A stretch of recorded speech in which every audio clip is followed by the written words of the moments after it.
Hello, everybody. Welcome back to another edition of Prime Sports World. We are streaming live right now on YouTube. I will be sharing the link to this YouTube page onto our Facebook as well, as long as that NBA Supreme Facebook page that you guys will continue to check out. We really appreciate the support. Over here at Prime Sports World, we're one of the most consistent live podcasts on Facebook. We go live about 4 or 5 times to bring the most up-to-date content. Also want to thank our friends over there at Rouge Bear for sponsoring us here at Prime Sports World. Drop the link to their website and our Facebook page, along with that NBA Supreme Facebook page as well. Let your presence be felt. Go check out the rest of their winter collection. They're going to be rolling out something for spring as well soon, so you don't want to miss that stuff. I'm David Huppman. Right there is Mr. TJ Hopkins. So we have rolled through the All-Star break, for better or for worse, and we're into the second half of the NBA season. And just one thing real quick you're looking forward to as we get into the second half of the NBA season, but then we'll get into what we're going to cover today. So we're going to talk about the Bulls. We're going to talk about a storyline for every single team in the NBA, and then we're going to do Start, Bench, Cut. We're going to do Rising Stars edition. I'm going to give TJ some difficult decisions to make when it comes to who to start, who to bench, and who to cut. Of course. So a storyline you're looking forward to? Like what's something you're looking forward to in the second half of the season? Just one thing. Can the Bulls keep it going? Can a team like the Cavs keep it going? Like, this is usually where young teams, if they get out to a hot start like the Cavs did, they tend to fall off because they each game means just that much more, especially when there's only 20, 22, 23 games left. And I think I can't remember a time where they played like 50 some games before the All-Star break. I'm like, that has to be a record, right? Like, I don't know actually. I don't necessarily have that number right in front of me, but it does seem like a lot, and especially since coming off of last season where they only played 60 games and 72 games in total. So it's for sure more than they played last season at this time. And maybe that's why, like, last season was a shortened season. So I guess this is their way of getting back on track. So like the calendar can, like, their calendar can go, like, somewhat go back to normal. But they did have to rush, like, they had to rush through the bubble, and then we talked about how, it was only like 70 some days in between the last game of that season versus the season last season. Yeah. So, but yeah, like, we're in a situation where teams know what they are at this point, right? We know, like, we know what you are at this point. No more moves can be made unless it's a buyout candidate. Buyout candidate, this market has been really quiet this year. Like, we haven't seen anybody, like a big notable player, get bought out. Like, I kind of had a sneaking suspicion John Wall might get bought out, but that doesn't seem to be the case. Like, I thought Dragan Dragic would be bought out by this point. That hasn't happened yet either. Dragic did get bought out. He's in Brooklyn. Did he sign with Brooklyn? When did that happen? I must have missed that. Yeah, that's a big signing for them. They need him bad.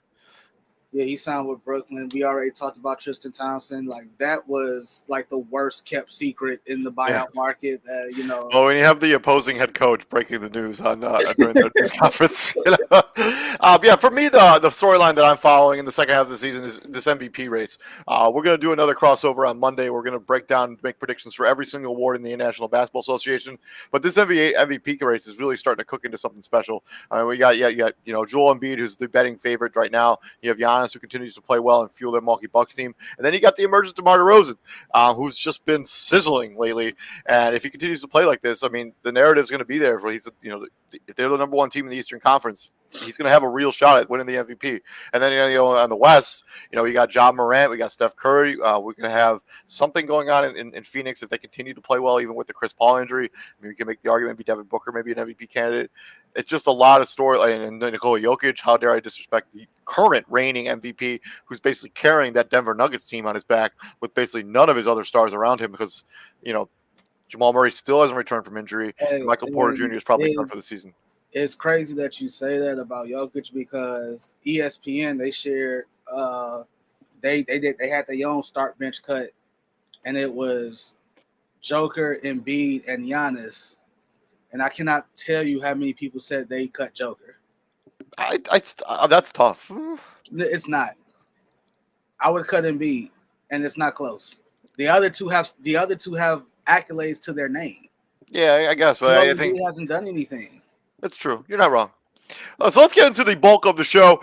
So let's talk about our Chicago Bulls. We may be a little biased here because we are in Chicago, but are they the best team in the East? Not just right now, but when it comes to the end of the season. Right now, they're 39-21, currently first place in the Eastern Conference. They're currently on a 6-game winning streak. They have the 5th highest point differential in the Eastern Conference. Can you name the teams that have a higher point differential than the Bulls in just the East? Can you name them? In just the East? Yeah.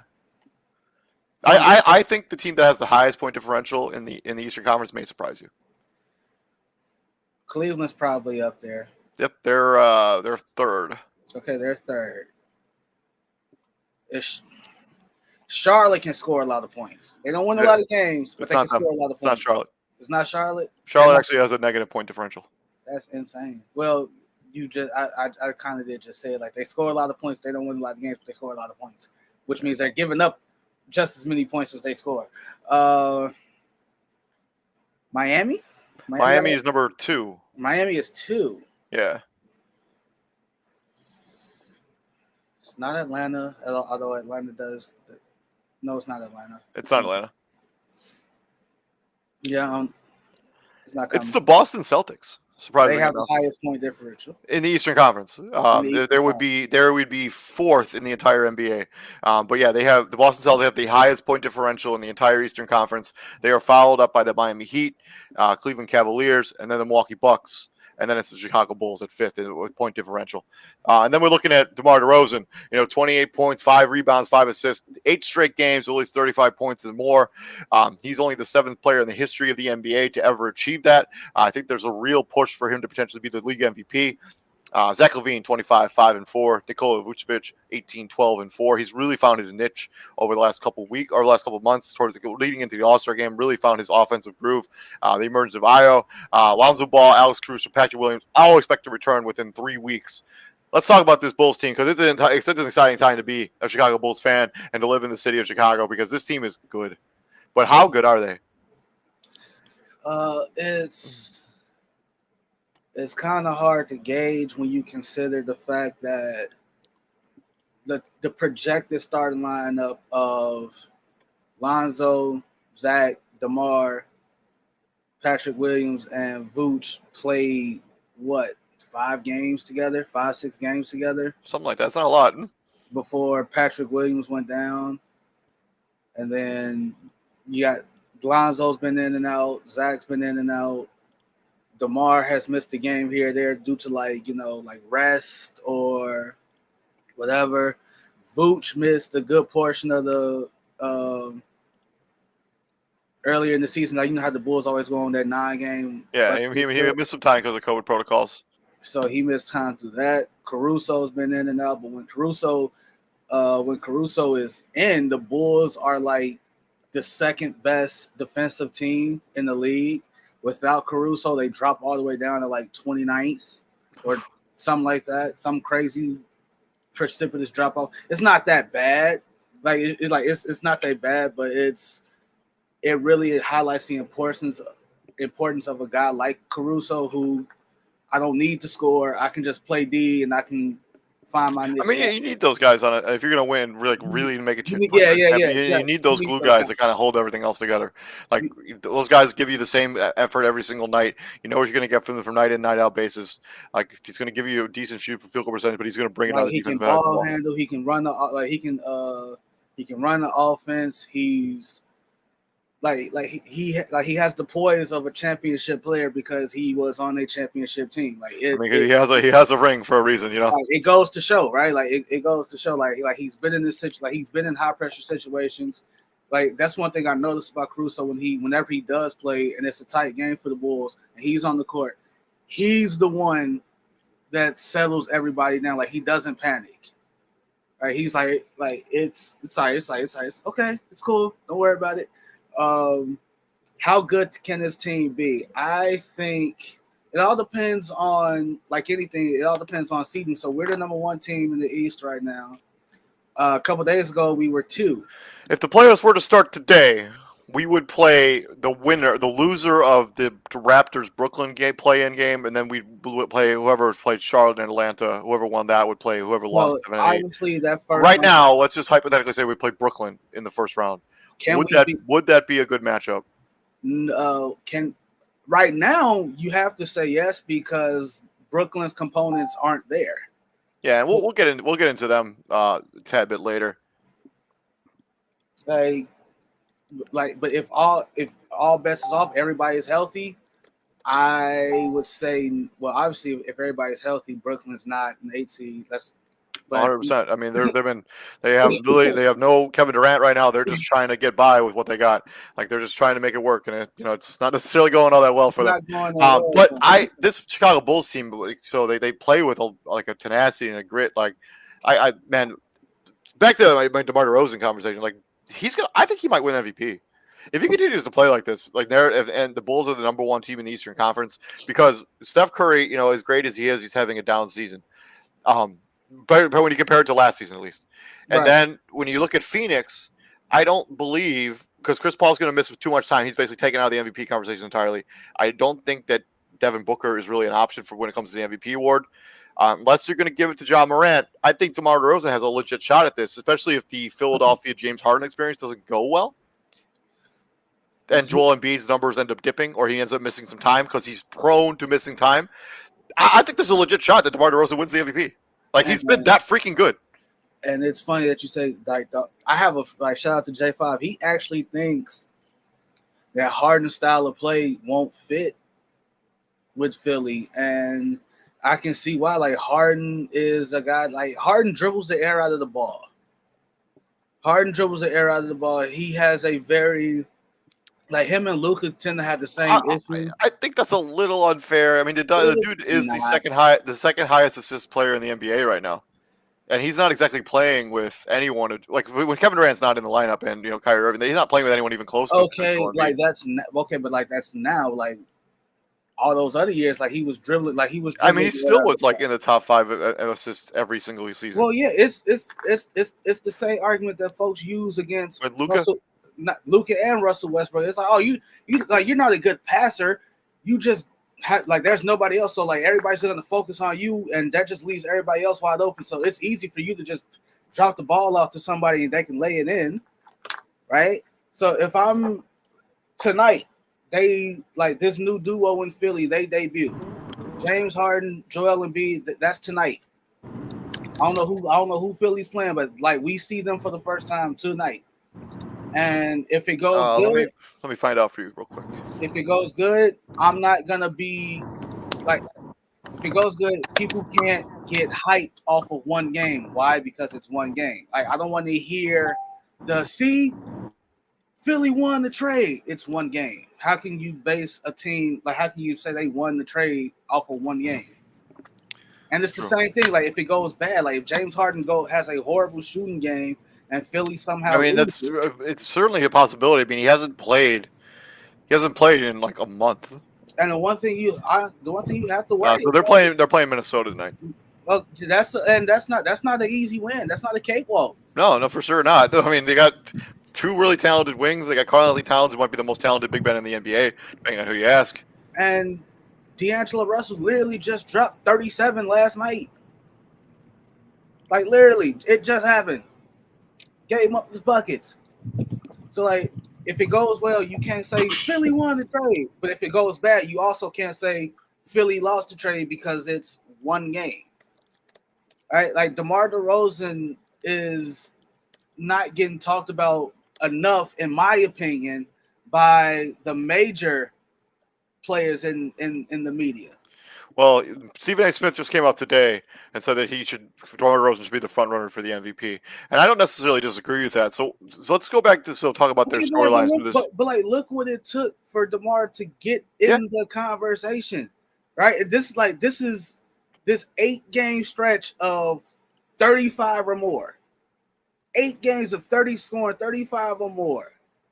He's breaking Wilt Chamberlain records. It took him breaking Wilt Chamberlain records to get in the MVP discussion, and the Bulls haven't been lower than a 3 seed all season. So the 7 players that he just joined, or 6, I guess technically. This is the company that he just joined by playing 8 straight games with 35 points or more. Will Yeah. Chamberlain, Elgin Baylor, Michael Jordan, Kobe Bryant, LeBron James, James Harden. Like, yeah. And I if I was to bet any money, all 6 of those guys that I just listed won the MVP that season. Had to.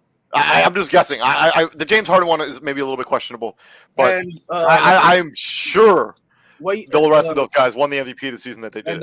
And the Elgin Baylor one might be iffy too because Elgin, Bill Russell, they all play in the same era.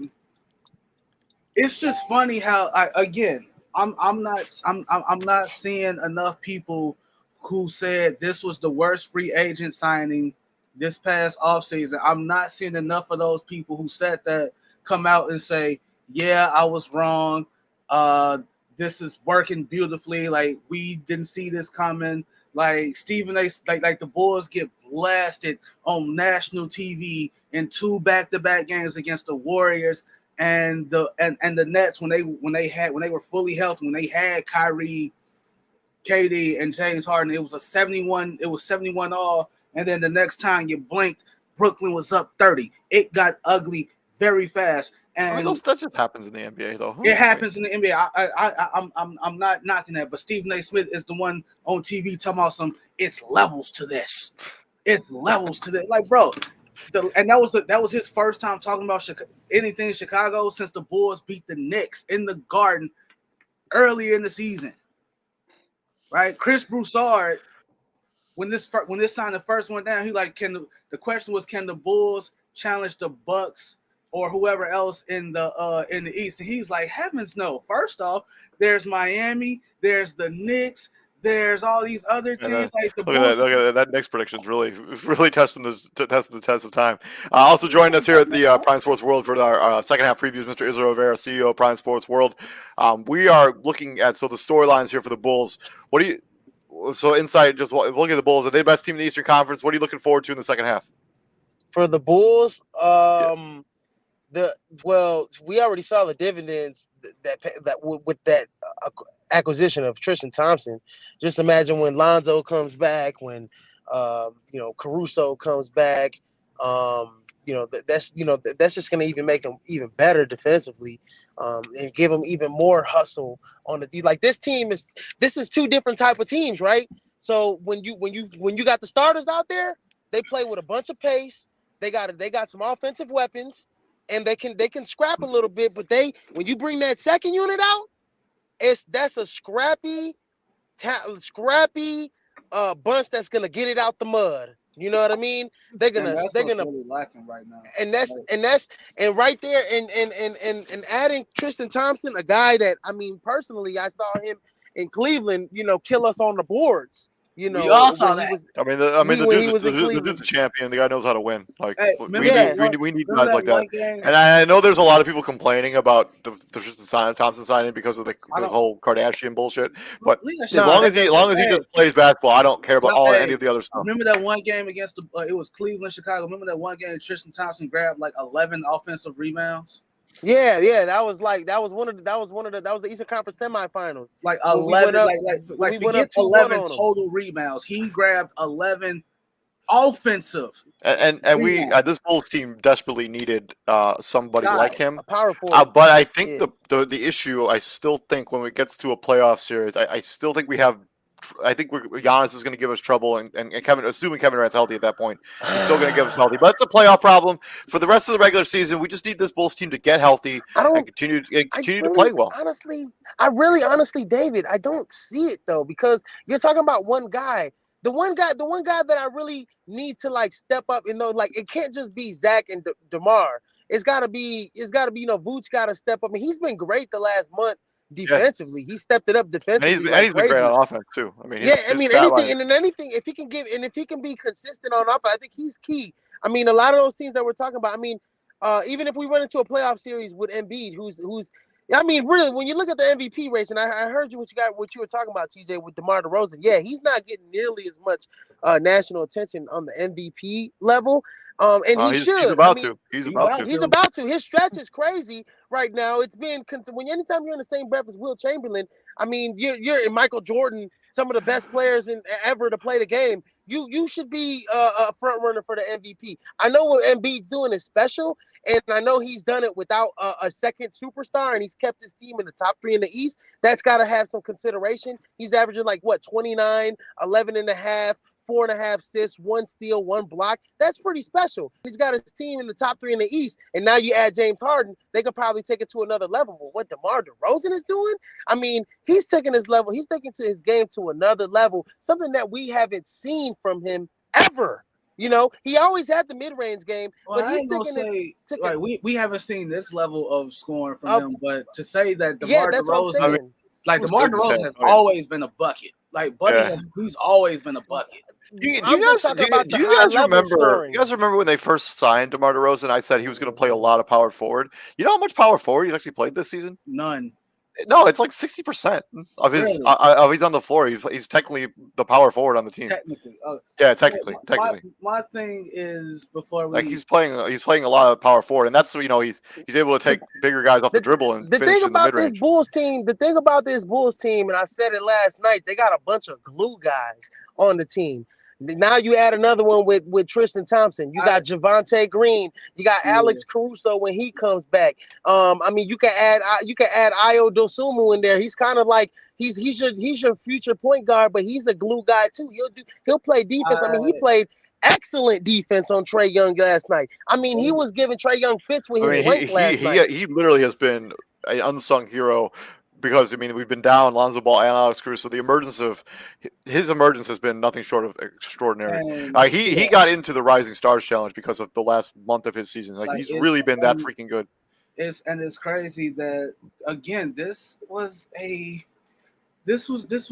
Bob Cousy Award nominee guy in college. This was a National Player of the Year guy in college, and he fell to the second round for whatever reason. I will never for the life of me understand, but Ayo is the guy.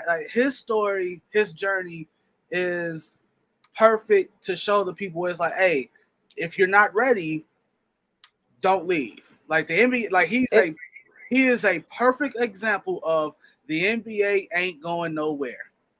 And another guy that we got to look out for, and I know he hasn't played at all this season, but if he can actually hit a stride, kind of pick it up, Kobe White, he can be. Kobe White's been okay this season. He's been okay. He's been okay, but he's in a lull right now. But that was a good solid month where Kobe White was giving us 22 and 5 assists. Yeah, he's been playing pretty well. So now joining us here on the show is Mr. Matt James. Welcome to the show, man. Let me get my hey guys, how you doing? Happy Friday. But Kobe White can be a microwave off the bench for you in the playoffs. That's the only thing I want to say. Yeah, that's all. That's got to be his role. That's what he's going to have to do. So let's talk. So we're swinging in from the best team in the Eastern Conference. Let's swing into the West. We're going to talk about some storylines to follow for every team in the Western Conference, and we start with the number 1 team in the Western Conference, Matt James's Phoenix Suns. Matt, what storylines are you following for your Phoenix Suns to wind out the regular season as we bring it to an end? If we're speaking regular season. Yeah, regular season storylines, not necessarily the playoffs yet. Okay. Just wanted to clarify before I go too deep into this. They got a 6.5 game lead right now. Pretty much just shoring up that number 1 spot, getting into the playoffs. Chris Paul's injury, which, timing-wise, nobody wants injuries, but timing-wise, if he can get back and healthy and ready to go for the playoffs, he's getting some rest right now. So I think the one shining moment of that is that it's not like a lower leg injury or something. So if you just get back before the playoffs start, TJ was saying they could lose every single game for the rest of the season and still make the play-in. Yeah. Yeah. They could. But that's crazy. They could literally lose every game for the rest of the season and they'd still be in the play-in tournament. That is insane. I didn't even think of that. So, Like, no, that's great. what are they? 40? What's their record? They're Like 49 and They 10 got right now. 49. Yeah, they could 48, literally 49 now. There's Yeah. 22 games left for them. There's 22 games left. They can literally lose every game for the rest of the season, and maybe not be in the play-ins. They should probably still be good enough to at least. I mean, if they just win 5 games down the stretch, they're going to be like the 6th seed. Like that's how big a lead they have over everybody else in the Western Conference right now. I would say the main storyline with them is, can Devin Booker do this thing without Chris Paul? Yeah. And history says no, because we've seen this team without Chris Paul. Like, it's the same team. They just added, Chris Paul and Jay Crowder and like Monty Williams, right? Like, we've seen this team without Chris Paul. So history right now is not on Devin Booker's side. I'm not saying he can't do it. Well, I would hope that he'd gain some of that leadership skills that Chris Paul rubbed off on him, and he's going to be on. And they have such a big lead in the West that it really shouldn't matter. Like 6 to 8 weeks, I get that. Like that's 2 months, and that's a long 2 months.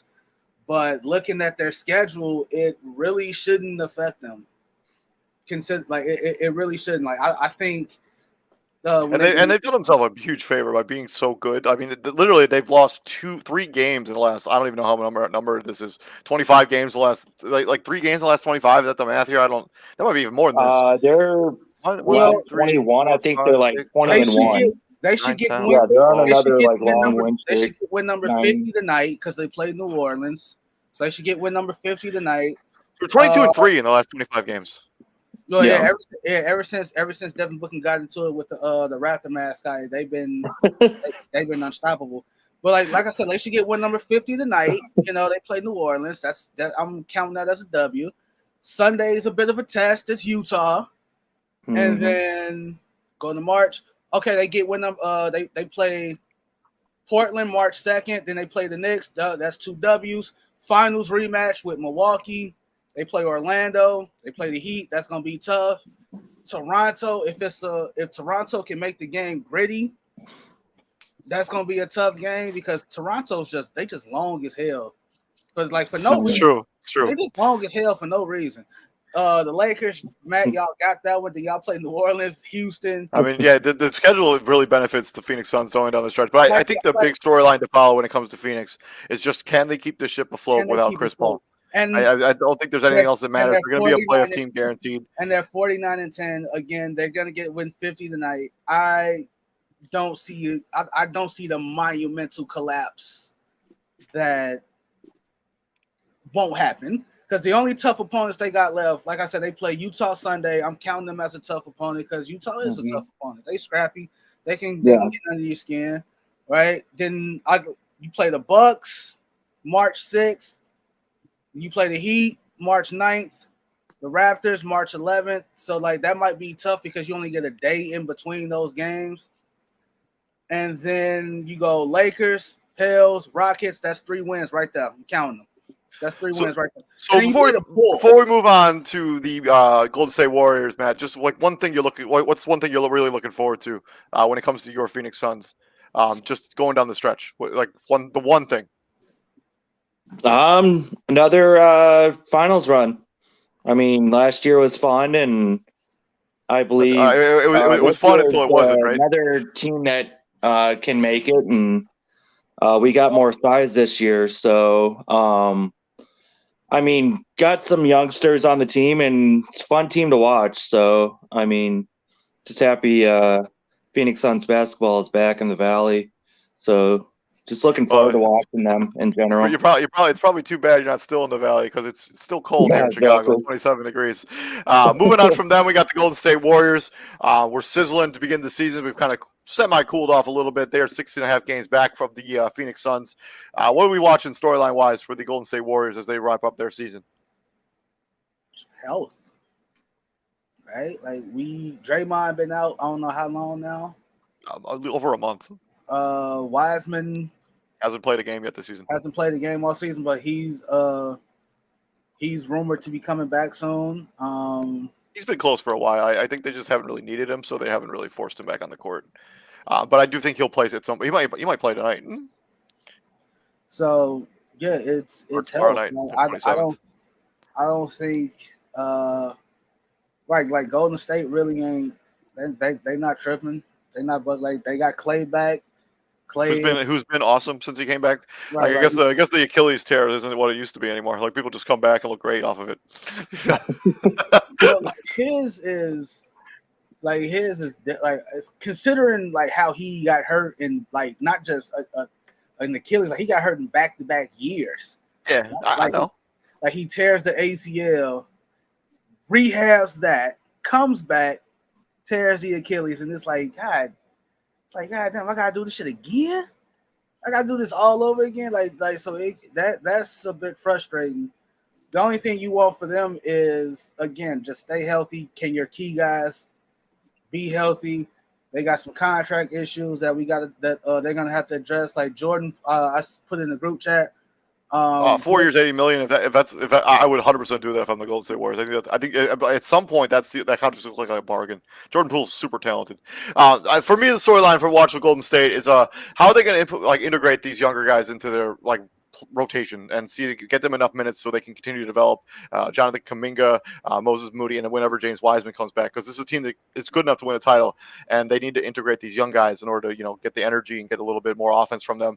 And also the health of Klay Thompson is essential as well. He cannot afford to get hurt.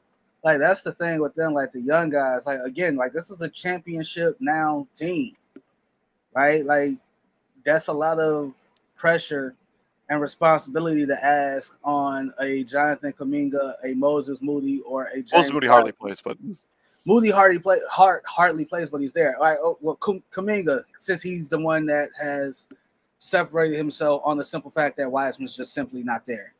Like that's still a lot of expectation to have on a young guy. Yep. Right? Matt, because Iguodala ain't gonna play forever. He can't. Probably not. Probably not, at least. Matt, Golden State Warriors storyline. Yeah, I mean, I'm going to go kind of piggyback of what you guys were saying. And I mean, they need to get healthy with Draymond Green being out, and Klay Thompson needs to stay healthy. I mean, this can definitely be a dangerous team, especially for Phoenix in the playoffs. I mean, they played each other there 3 times already this year, and I believe Golden State pretty much controlled 2 of them. And they're both their victories against them. So, and a lot of it's how far can Steph Curry take this team. So he's just that good of a player. But Golden State's been here before. They've won their titles. They got most of their players still from that title run. Their main guys, at least. Yeah, can they keep up at top of the West and hold on to that number 2 seed is the main thing for them. And they have a 2.5 game lead over the next team, which is Memphis. And let's talk about Memphis Grizzlies and their storylines. For me, I think can this young team continue to overachieve like this? Because this is a team with Memphis. When we talked about them at the beginning of the season, everybody kind of thought they'd be for sure a play-in team. They've way overachieved. Desmond Bane has emerged as somebody who could be potentially winning Most Improved Player of the Year. I don't think he'll win it, but he should for sure get some votes. John Moran has taken his game to superstar level, and I think is firmly in the MVP conversation. But can this young team and this young coach keep this team together? And that's the storyline that I'm watching going into the second half. Yeah, basically same thing. Yeah, I said the same thing about the Cavs. Like, can the young team that's overachieving keep it going? And like Memphis is overachieving to everybody but themselves, and that's how you're supposed to feel about it.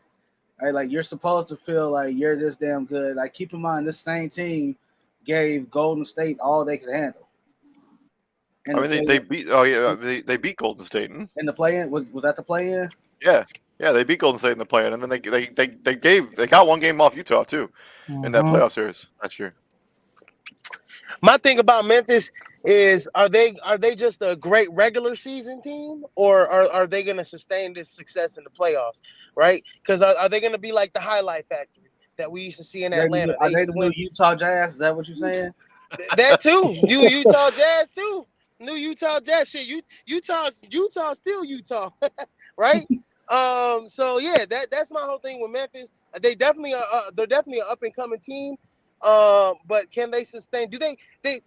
My thing is, if they play a team that has experience in the playoffs, are they going to be able to beat them in a 7-game series? Can they be able to beat a team like, let's say, the Lakers hit their stride in the last month?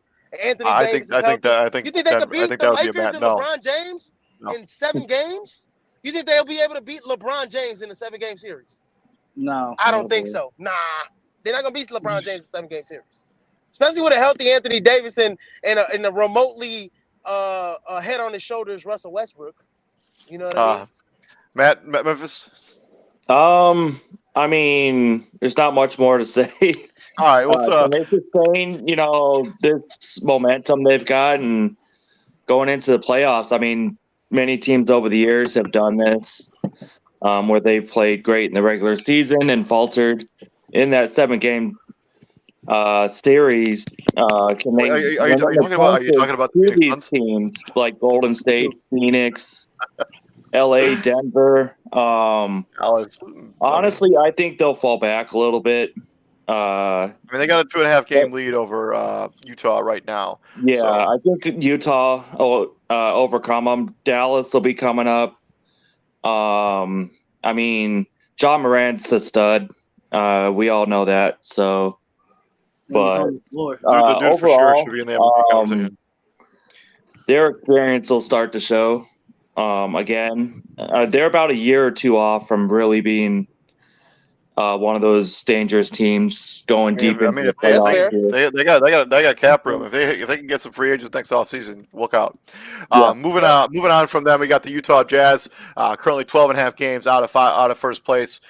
They have the third highest point differential in the Western Conference, actually in the entire National Basketball Association, third highest point differential. Matt, before I think you got to dip here soon. What are your final thoughts on Utah? What do they got to do? Yeah, what are they looking forward to? Last team here, fellas. Can they stay healthy? I mean, that's another team that needs to stay healthy going into the playoffs. Last year they were not, and it hurt them tremendously.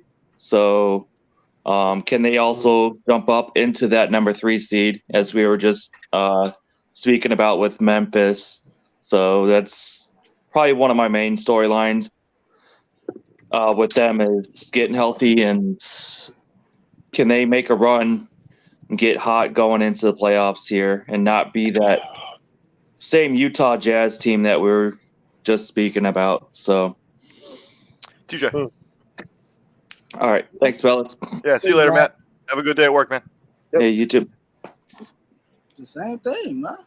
Like, it's the same thing about Utah year in and year out. They're a great regular season team. Everybody thinks they get slept on come playoff time, and then they show why that they were slept on. They always come up short. I mean, they get bounced by a Clippers team without Kawhi Leonard, and then they fall 3-1 to that Denver Nuggets team the season before that. I think the more important storyline here is what happens between Mitchell and Gobert. Like it's becoming more and more loud from their locker room that those two dudes do not like each other. They are not getting along. They are not friends. So I was just about to bring up Rudy Gobert. He's getting paid a whole bunch of money to be a defensive ace, but he doesn't. $50 million a year. He's getting what? It's like $50 million a year. It's like 50. You said $50 million a year? Something like that, yeah. He's getting a lot of money. He's getting a lot of money. It's only 35. It's only 35. Still a lot of money. Okay, but it's still a lot. It's still a lot. He's getting paid a lot of money to not put the ball in the basket, is what I'm trying to say. For a guy to just block shots and rebound and run the floor, that's a lot of money for that type of guy. I mean, Jared Allen has a more offensive game and does the same thing. He's getting paid $20 million a year. Yep. You know what I'm saying? So it's just like with this. And then also this season with Utah, they kind of been banged up. Like Donovan Mitchell's been banged up. Rudy Gobert's been banged up. No Joe Ingles. Mike Conley's been banged up. Mike Conley's been banged up. So that team hasn't really been 100% healthy. And even if they were healthy, they might be top 3 in the East, right? But at the same time, they still lack that secondary score next to Donovan Mitchell. I went to that playoff series. Remember, I went to that playoff series last year And Kawhi Leonard got hurt, I think, the game before. And in the middle of that game, I think it was like, the second or third quarter, Donovan Mitchell, what happened to him? Got hurt. And Yeah, I Paul remember George that. had a game of his life in that game. Terrence Mann was dunking on folks. So, you know what I mean? Terrence Mann, no, hey, be specific. Terrence Mann was dunking on Rudy Gobert. He was dunking on Rudy Gobert. Yeah, so for me, man. for Utah, for this Utah Jazz team, so they went from being like this great defensive team and great offensive team, but they haven't really found their rhythm. Bogdanovich has been hurt. This team just straight up needs to get healthy. It's a lot of teams in the Western Conference. They just got to get healthy. Yeah. They got to figure this out because they went from being the number 1 team in the Western Conference last season to being a weak 4 seed. Yep, like absolutely. if you draw Utah in the playoffs, I don't think it scares you all that much. It doesn't. No. I think you're like, oh, all right, whatever. And to I'd rather play Utah. I'd rather play Utah than Dallas. I'd rather play Utah than Minnesota. And they're a team that needs that home court advantage. I mean, that place is electric when you're actually in there live. I mean, it's an electric atmosphere. So they're a team that needs that home court advantage. If they don't got it, they're not going to have much playoff success. And to Izzy's point, like, this is null and void if Gobert was the type of dude where you could just dump the ball down to him and get a bucket. Can't do that for whatever. Yeah, it's not really. You're 7-1 with no post game. With no post game. I mean, I look at a guy me and TJ watch closely, Kofi Cockburn. He's probably gonna fall to mid-second round, but he's a guy that he's gonna get slept on like Io. Trust me, watch. And he's a guy you could throw the ball into that man and he could give you a bucket. And he'll give you 18 to 20 points right off rip. Moving on from here, we got the Dallas Mavericks. Storylines to follow when it comes to the Dallas Mavericks. Izzy. Storyline with Dallas, man. They're pretty much what direction are like? What are they gonna do? They're in limbo pretty much, man. They're so average. Godly, man. So this may shock people I don't know, man. This Dallas Mavericks team. They are the best defensive team in the Western Conference. That doesn't surprise me at all. But is Luka? The thing is, I guess this is the good stuff. Is Luka going to be able to take this team to another level? Because Luka does is he's frustrated the hell out of Porzingis by not being a guy he'll just dribble. He's like the James Harden 2.0. Dribble, and then he shoots up a shot. You know what I mean? And he doesn't really get the offense flowing. So I kind of worry about this team without like Tim Hardaway as well, Jr. Because he was like a secondary scorer. I mean, you got Jalen Brunson there. You couldn't have done much by moving him. You weren't going to get much for him. So can Luka take this team to another level? And this team, Dallas, the way they're a 5th seed right now. They have the possibility to maybe upset or beat Utah in the first round series. I think they can do it, but is Luka going to be able to take this team to the next level? Is my thing. So yeah, my storyline for Dallas is just continue this defensive upswing because it doesn't really make a lot of sense while they're better defensively than they were. I mean, maybe the Jason Kidd way. I just think this team is going to have to win a lot of games dirty because they don't have, outside of Luka, they don't have any especially excellent offensive players. Nobody. They're outside of Luka, none of them are elite offensive players. So this team is just going to have to continue to win games dirty. Like Luka's going to have to continue to elevate this roster. Like that's just the storyline I'm going to follow. How good can Luka take this team? Yep. My storyline is don't make Luka Dirk 2.0 in terms of not building around. Thank you. Thank you. You had a Hall of Fame player in Dirk Nowitzki for what, 20 years? Something like that. Dirk should have went to 2 finals. Yeah, Dirk should have went to more than 2 finals. I get that. I get it that it was some more than stiff competition in the West during those years, but to say that, and I get it, it's hard, right? I'm not saying it's easy, but you're Dallas, Texas. Like, you're the 5th largest market in the country, no state tax. How can you not build a championship team there? How do free agents not want to come to Dallas? It's a right, $1 million question. And yeah, no, I'm glad you said, because I wanted to say that. I was hoping that you would bring that up. Don't make Luka Dirk 2.0. We saw this for years with Dirk, where he had to be the main guy on his Dallas teams, and you know what I mean. It's just like you gave him some help when you gave him some help finally when you added a bunch of veterans like Sean Marion, Tyson Chandler. You already had the Jet on there, but I mean Jason Kidd, yep, you had those 3 veterans. They made a difference. I think that's what Dallas kind of needs. I mean, you add some veteran presence on that team. They're a little young, and Luka's a little young, and I just think he needs a little help, and he needs some veteran presence on there, some good veteran presence on that team. All right, so moving on to the Denver Nuggets. Though, let's pick up the pace here a little bit. Storyline for the Denver Nuggets. For me personally, it's what will we see when we get Jamal Murray back on the floor. What's he going to look like? What's he going to play like? What would that mean for Luka or for Jokic? Will he be able to have the little bit of this weight lifted off his shoulders? Because the dude is shouldering an immense amount of weight as a player who has to carry this team. I'm interested to see what Jamal Murray looks like when he comes back. I think that's everybody's storyline with the Denver Nuggets. Yep. This is null and void if Denver is not in the playoff picture. Right? If they were like borderline playing, I don't think they bring Jamal Murray back at all. But the fact that I probably agree with you on that. The fact that they're the 6th seed, it's like, all right, we gotta bring them back. We gotta try to make a little bit of noise. Yep. Yeah. Move on to the next one. It's the same thing for me, man. Moving on now to the first team in the play-in tournament. We got the Minnesota Timberwolves. Storyline. Go, gentlemen. About downtown. About damn time, yeah. Yeah, storyline. Their 3 best players continue to gel, continue to push towards the playoffs. Like, and by the about downtown, I meant Karl Anthony Towns. Like, about downtown, dude. I'm glad. Yeah, I'm glad you said that. Yeah, Karl Anthony Towns, Anthony Edwards, they look like a great duo there. And I think the glue guy that's kind of made them cohesive has been like a guy like Patrick Beverly. They needed a guy like that to put some fire under them. But a guy not like Jimmy Butler, because Jimmy Butler had that like ego and he wanted everybody to be just on the same page as him. I think Pat is a guy he doesn't have as much of an ego as Jimmy, but he pushes his guys he's a different type of leader. And I think he's a perfect guy on that team. We all thought Patrick Beverly going on the Minnesota Timberwolves, this team's gonna suck, but he's actually, he's actually brought some great leadership to that team.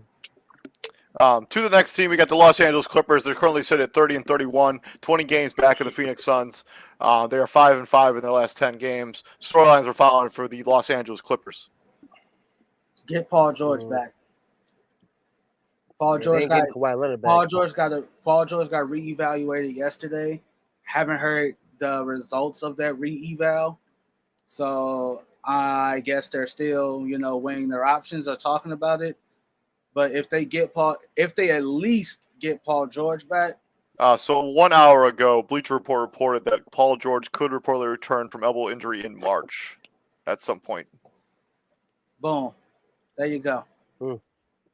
And then to Izzy's point, more important point, I guess, get Kawhi Leonard. I don't think they get him back this year, but I mean, I was just like, I said they're not going to get him back. If I was the Clippers, I would just basically punt the season. I don't remember if they have control over their draft pick next season, so maybe that doesn't make a lot of sense. But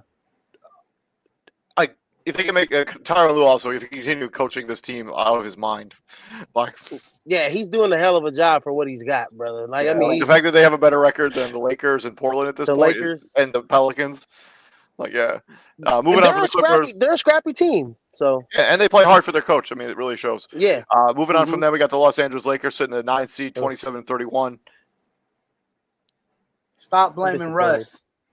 The storyline I'm following is going to be the health of Anthony Davis. This team can only go as far as a healthy Anthony Davis can take them. The Russell Westbrook narrative is done to death. I agree with you. But these three guys have to legitimately. These three guys, like Russell Westbrook, LeBron James, and Anthony Davis, have to play together. You know what? I'm glad you said that about Anthony Davis. We might have to start. We might have to have that conversation about AD. He ain't the guy. He literally cannot stay healthy. So he can't stay healthy, man. He's a guy. He's not the guy. I don't think he's the guy. What do they say? The best ability is availability. Yeah. You know what I mean? Moving on from the Lakers, we got the Portland Trail Blazers. They are somehow still the 10 seed, even though I have no idea who's suiting up for them right now. They're 25 and 35. Storylines we're following when it comes to the Portland Trail Blazers, who do not have the control over their own draft pick in this year's draft. The evolution of Anthony Simons. The evolution of Anthony Simons. That's my storyline for the Portland Trail Blazers. I can't even argue with that. That's cute. That's not cute. That's facts. That is adorable, actually. It is. It really is. Finish blowing it up. You already hit the detonator. Hit it again. Do you know what you can get for Damian Lillard? You might as well. That's an off-season storyline. So for rest of the second half of the season, I'm already looking toward. I want to continue developing Anthony Simons. I'm expecting them to keep this up. I don't either. I was watching their game last night against the Golden State Warriors. I have no idea who was on the floor at half the time. I'm like, I don't know who these people are. Because they got Nurkic is out, Damian Lillard's out. Like they got Anthony Simons and nothing else. I ain't even watching. I'm like, bro, get Portland off my TV. I said no. Remember, I made a comment. I was like, man, Anthony Simons giving them some buckets in the first quarter, right? And then they put in 5 guys, and they made a statement. They was like, man, they start naming off the starters, the guys that were on the court for Portland, and they're like, this is like a 15 seed versus the 2 seed, like in the NCAA tournament. I was like, oh my God, you're right. Oh my goodness, who are these guys? And like, those are like a bunch of my player guys. So like when they go on the court and they start playing my player in 2K, that's who those guys were playing last night. Moving on to the teams not currently in the playoff picture, so let's rapid fire even faster through these teams. First team to miss the playoffs is San Antonio Spurs. Storylines we're following with San Antonio for the rest of this season. Build around DeJounte Murray. You got something there. Like that's an all-star. Yep, you do. Mm-hmm. That's an all-star. That's developing them. Like that's the new. He's your new core guy. Build around DeJounte Murray. For me, it's to figure out those other wings. Like I know Javonte Murray is the superstar, but they have a Lonnie Walker on this roster. They have a bunch of guys like that. Joshua Primo. Figure out if those guys can play. If they're not in your immediate future, you need to trade them this offseason. Josh Primo reminds me a lot of like Anthony Simons. He was like the youngest. He was one of the youngest players drafted, if I'm not mistaken, like 19, out of 18, Bama or something like that. Yeah. Something like that. Yeah. He was out of Alabama. Yeah, out of Alabama. So yeah, he reminds me like that. So yeah, try and develop your wings. But DeJounte. There's other guys. You got Devin Vessel, Lonnie Walker, Joshua Primo, all those, Keldon Johnson. Like all those guys are pretty young players. Romeo Langford, who's currently injured, but like figure out which one of those guys are going to be building block pieces for the future. If they're not if they're not part of your future, trade them away. Right. And pop out there looking tired, man. He's looking tired, man. He looking like a babysitter, man. Tired. Moving on from there, we got the New Orleans Pelicans. My number one storyline for the New Orleans Pelicans: figure out what's going on with Zion Williamson. There's nothing else that matters. Fire David Griffin.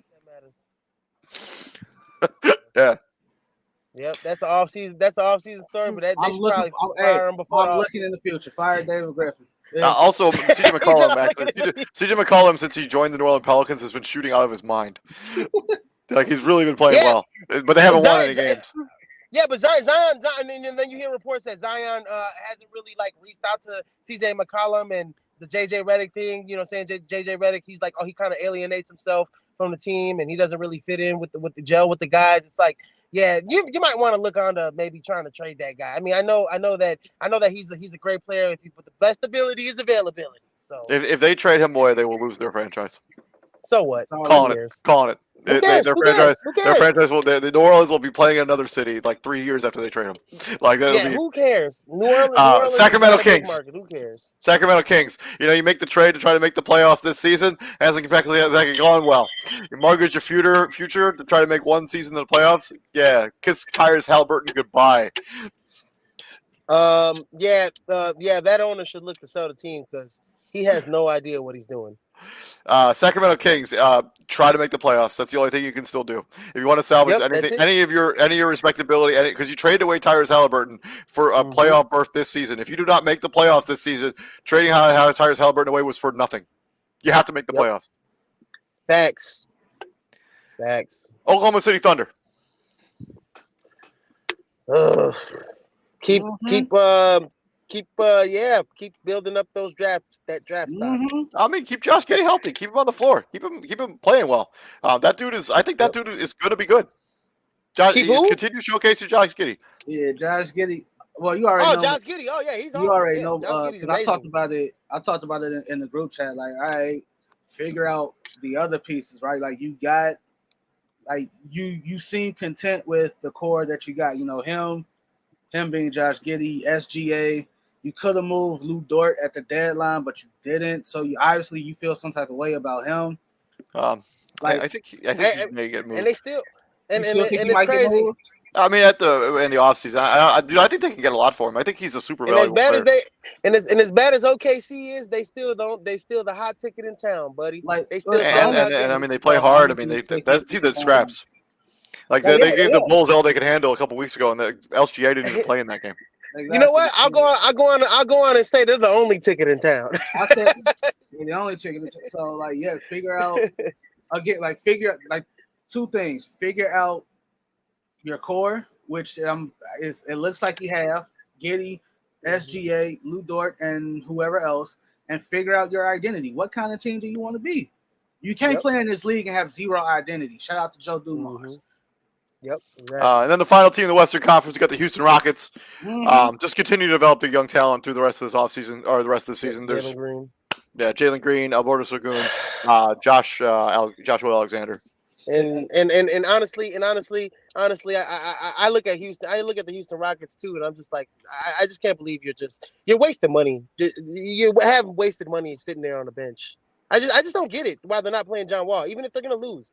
I just don't get it. I mean, like, if I think it was. You're rooting. Like, if he gets hurt, he basically has no trade value whatsoever. Right. I think it was a mutual. Just like John Wall didn't want to play there, and they're like, "All right, you don't want to play.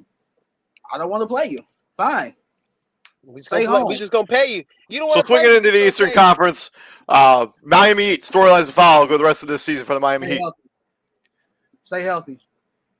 Yeah, I'm in the same boat. Stay healthy. Jimmy Butler didn't play much in the All-Star game. I think that Eric Spoelstra released it, but those guys have logged a ton of minutes over the last 3 seasons, so they just have to keep those guys healthy. Because they have an aging core, like Jimmy Butler, Kyle Lowry. Those are not young individuals. Those are not young. PJ Tucker. Those are not young. Those are not young guys. Philly, get James Harden and get James Harden healthy. Right. Yep. Joel Embiid has to stay healthy for them too. That too. Yes, sir. Milwaukee, get healthy. Milwaukee, just continue to build around this Giannis and try to continue to Jrue Holiday continues to shoot the ball pretty well. Chris Middleton's an all-star. Cleveland.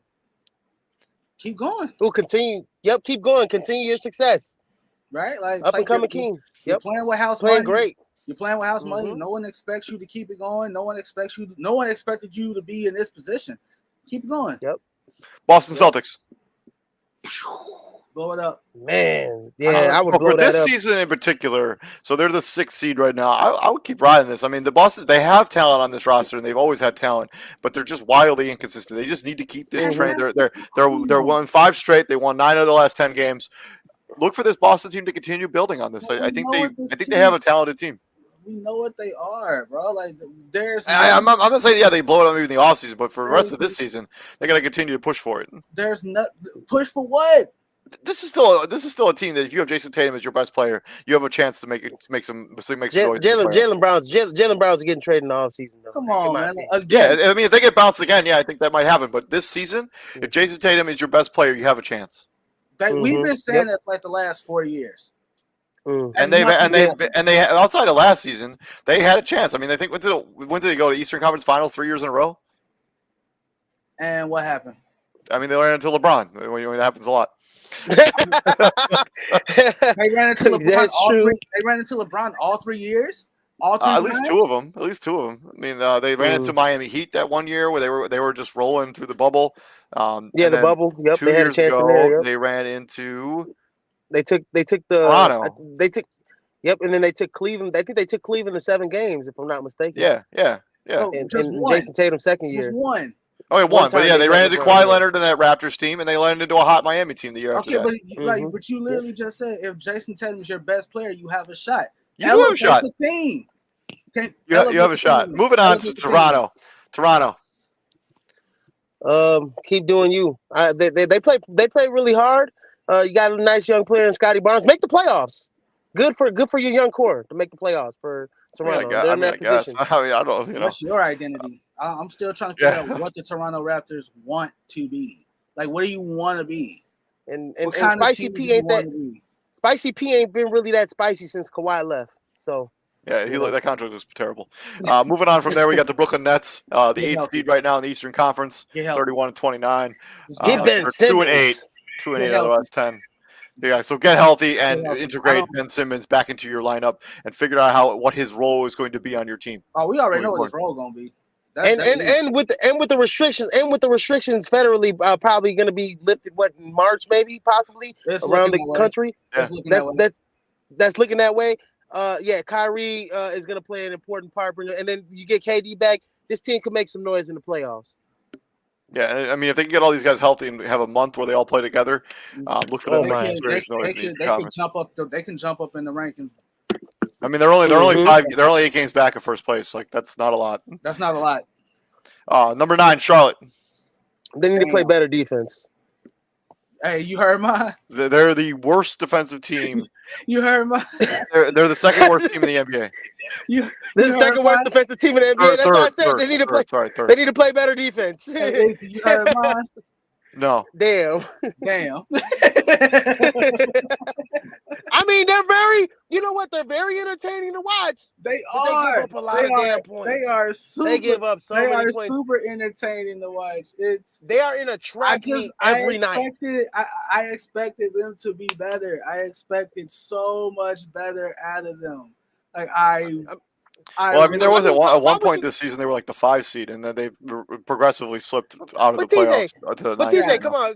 Are we gonna expect anything different from their defensive problems? Like LaMelo Ball does not play a lick of defense. He plays no defense at all. Gordon Hayward. How long is Gordon Hayward back? Is he yeah. back? Well, if you look around the team, like Melo don't play no defense. Miles Bridges don't play defense. Right. Hey, I was about to say Bridges is really hit or miss. I mean, Terry Rozier is not exactly a defensive linchpin. Like Kelly Oubre doesn't play a lot of defense. Like Montrezl Harrell's never really been known as a defensive player. MJ, and those guys, they're gonna have to get together and they're gonna have to be like, we gotta add some defensive guys. I think about it. Gordon Hayward's actually still out.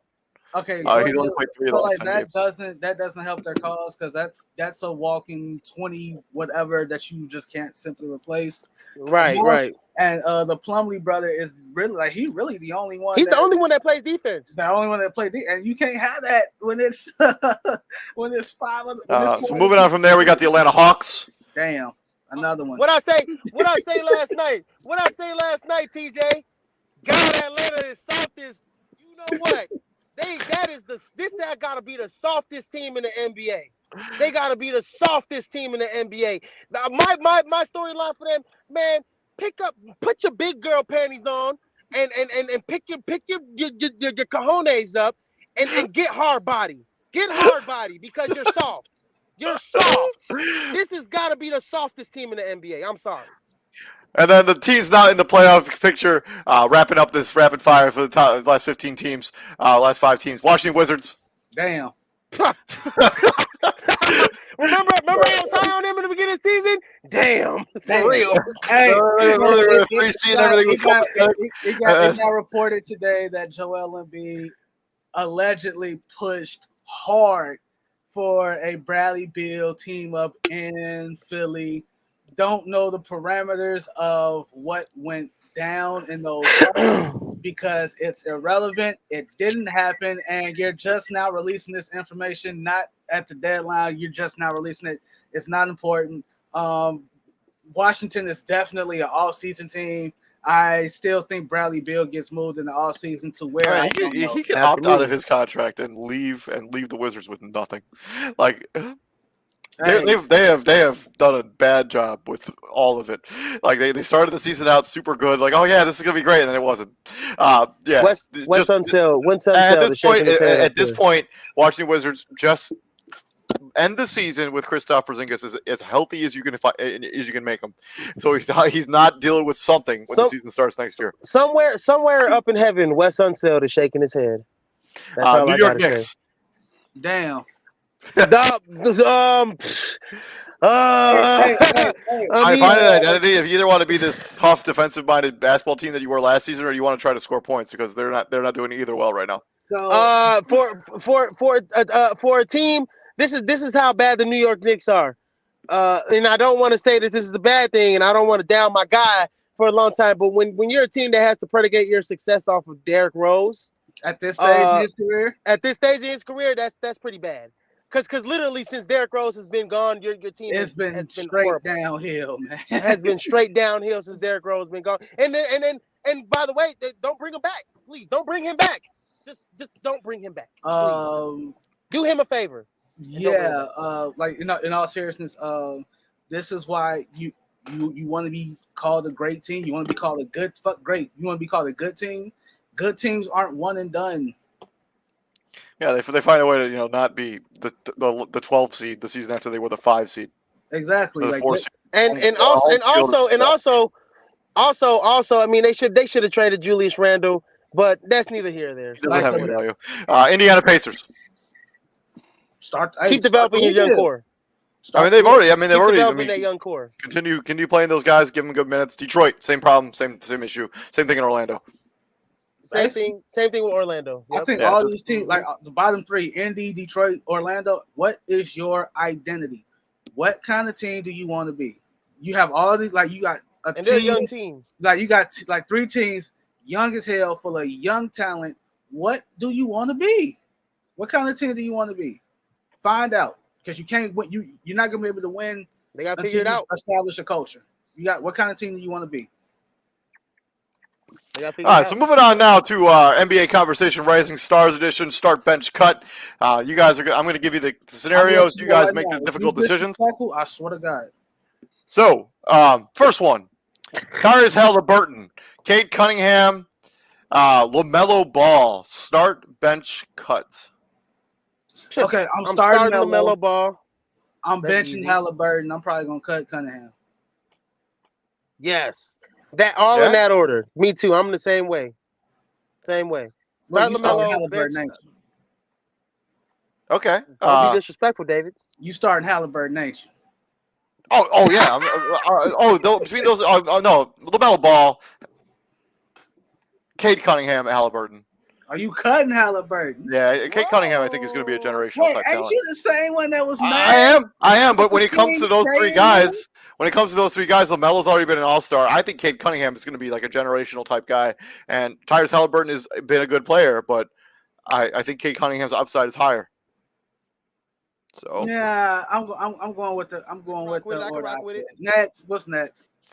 So is Scotty Barnes? Scotty Barnes, Evan Mobley, and Franz Wagner. Oh damn! I like all 3 of them. You said say those 3 again. I know Franz Wagner, Scotty Barnes, Evan Mobley, Franz Wagner. Evan Mobley. I'm gonna start Scotty Barnes. I'm gonna bench Evan Mobley, and I'm gonna cut Franz Wagner. I gotta start Mobley. I'm starting Evan Mobley. Damn, that's tough. I'm probably gonna bench Scotty Barnes, and I don't want to cut Franz Wagner because his skill set, like him and Josh Giddey are like the same kind of player, right? And you say all the time, like if they could redraft, the Orlando Magic go Franz Wagner first, and then Jalen Suggs, and that says a lot. Like that says a lot.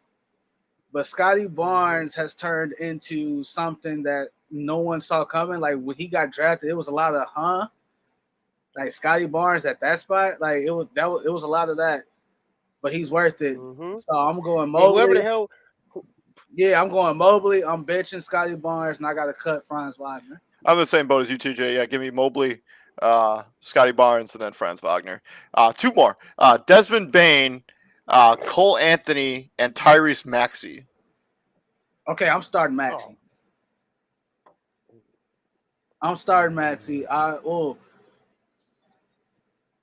Yeah. I'm gonna start Tyrese Maxey because he came into his own in that playoff run that Philly had. I mean, granted, I can't knock him for coming up short in the playoff only because he wasn't supposed to be in that position anyway. But he shined bright when they needed him to. Who were the other two? Desmond Bain. So it's Cole Anthony, Cole Anthony, Tyrese Maxey, and then Desmond Bain. Desmond Bain. Okay, yeah, I'm starting Maxey. I'm benching Bain. I'm cutting Cole Anthony. That's I got the same boat as that. I think that's a pretty good solid right there. What? Yes. Yes. Disrespectful. Yes. I'm starting Cole Anthony. How's it disrespectful? I'm starting Cole Anthony. Why? I'm starting Cole Anthony. Why? I'm benching Tyrese Maxey, and I'm cutting Desmond Bain. Why? Actually, I think I might even start Desmond Bain. Desmond Bain has been so good. Like, if he doesn't get some serious consideration for Most Improved Player of the Year, I will be shocked. Okay, David, I'm fine with yours, David. I'm fine. Like, if you was to start Desmond Bain, I have no issue with it whatsoever. I want to know why he wants to start Cole Anthony. Well, shit. I mean, bro, Cole Anthony is clearly the best player on the Orlando.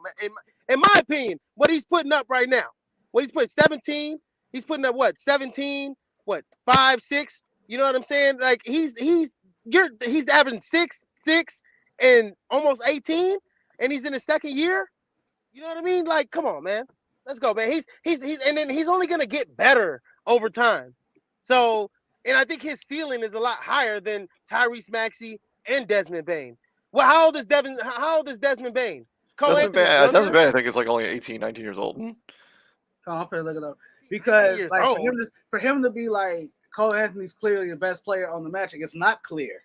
It's really not, because if somebody was to come to me or David and say, "Hey, I think Franz Wagner's the best player on the Magic," it's not like they don't have an argument. I think Franz Wagner is the best player on the Magic.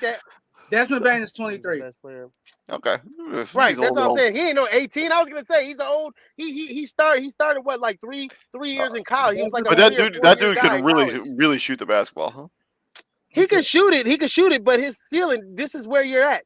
That's his ceiling. What you seeing right now is his ceiling. That's what you're gonna get from him. Cole Anthony is the guy that's gonna get you 27-7 type of guy for the rest of his career. Come on, man. Hey, Maxey, Bain, Anthony, get the boot. Next. Moving on, last one. We got a battle of the Jays. Jalen Suggs, Jalen Green, Josh Giddey for the last one. Start, bench, cut. I'm already cutting Jalen Suggs. I'm saying that right now. Yeah, Jalen Suggs is getting cut. He was supposed to be. And I really don't think. I don't think there's a wrong answer to this. Like, if you was to say I'm starting Josh Giddey, okay. If you was to say I'm starting Jalen Green, okay. I have no issue with either one of those. But me personally, I would probably start Josh Giddey over Jalen Green. That's me. I think the upside is still higher for Jalen Green. I know he's had a rough rookie season and he hasn't really played up to what we expected to see out of him as a rookie. But I still think his ceiling is higher than Josh Giddey's, and I will take. But I also think his floor is much lower than Josh Giddey's. But I'll still take Jalen Green. I'll start Jalen Green. I'll bench Josh Giddey, and I'm cutting Jalen Suggs. Josh Giddey, better, in my opinion, better playmaker, but he has to fix his shot. Like he doesn't even try to attempt threes. In my opinion, the guy needs to get a better outside shot. And like I said, I think Josh Giddey. Okay, my bad. Josh Giddey, and I think Jalen Green's ceiling is a lot higher than Josh Giddey, but I think Josh Giddey is going to be a better playmaker in terms of, like, he's basically a 6'10" point guard, basically, and Jalen Green's a guy that's he's going to score an average like 25 a game. But he's not going to average you like 7. Yeah, eventually. He's not going to average like 8 assists though a game. I could see him becoming like the next. Like, I could see his second half of the season. Hopefully, if this all works out, him having a second half season kind of similar to Anthony Edwards' second half of his season last year. Yeah. I am curious to see these guys 5 years from now. Yeah, so I'm going Jalen Green, Josh Giddey, and cutting all the Jalen guys Suggs. that all the guys from this edition of Start Bench Cut. Like, I'm so curious as to what they look like 3, 4, 5 years now, because we gotta keep in mind a lot of these dudes still going through fucking puberty, bro. like Yeah, they, I mean they're still like, real young. Like they haven't even come into their own yet. Like a lot of them still can't buy alcohol. It's true. It's true. Like, Can't go to the club. can't go They to the still get in the club. club. But they can't go to the club legally, but they getting in the club still. Like they ain't even came into their grown man body yet. Like they still got to get used to like the workload that is bestowed upon them, right? Like this is a new life for them. So I am so cute. Outside everybody but Desmond Bain, because I think Desmond Bain is probably like the oldest name. Man, Desmond Bain is built like a shit house, literally a brick shit house. Like he's just all muscle. Like because again, Desmond Bain is 23, so he literally might be the oldest one that David named. Right? Oh, he sure is without a doubt. Huh? He for sure is without a doubt. Like Desmond, Franz Wagner is 20. All right, Tyrese Halliburton is what? 20, 21 maybe. 20. Maybe 21, maybe. Like, yeah. Like these dudes, like we gotta keep in mind that like these dudes are just in what Jalen Green 20. Jalen Green literally just turned 20. Like a month. All of these guys that we just mentioned are super young. You know, the Rising Stars edition of Start Bench Cut. Thank you very much for joining us here for another edition of the crossover. We're going to come back with the crossover on Monday as well, and we're going to re-prick who we think is going to be taking home some hardware when this NBA season is over. MVP, Sixth Man of the Year, Most Improved Player, Coach of the Year, Defensive Player of the Year. So keep an eye out for that content. We should be back on streaming live on Facebook by Monday. Right now we're just streaming straight down YouTube. So continue checking us out at Prime Sports World. I'm David, TJ, Mr. Israel Rivera, CEO. Prime Sports World. Hey David, and we're gonna give our own version of the awards, like yeah, PSW, Coach of the Year, MVP, all that good stuff. 100%. We will see you guys later, gentlemen. What we do here at the Prime, my friends. We go to the gym because I'm about. We to go. bring the heat. I'm going to the gym. I'm about to go to the gym too. Let's get them gains, kid. Get them gains, kid. I won a game of 21 yesterday. What? Yeah. I won a game of 21. I never win 21. I won. Hey, was you playing with a bunch of people that was like, how the hell we let him win? Like, was it? One of the guys was really pissed off. Like he was really salty. Like in the final shot, I hit it from like almost half court. Like, oh yeah, I've been mad as hell too. Like I banked it in from half court, and that's how I got the 21. Actually, I gotta pick up mine. Hey, David, you know what? Let me know the next time you play basketball. I'll come play with you. Man, I play like every day at LA Fitness in Tinley Park. Man, if you guys ever want to come play some basketball with me, I play. Tell me the next time. I'm off this weekend. I'll come play with you this weekend, David. I'll find some time. We'll figure it out. I'll be there for sure on Monday. I'll go to Tinley. Yeah, all right, Monday. All right. I'll meet you. LA Fitness in Tinley Park. Okay. Let's do it. But yeah, I'll see you guys later. Everybody have a good weekend. We will see you guys on Monday. We're going to be breaking down our MVP predictions on the NBA. So everybody have a safe weekend. I will see you guys later. Peace out. See you.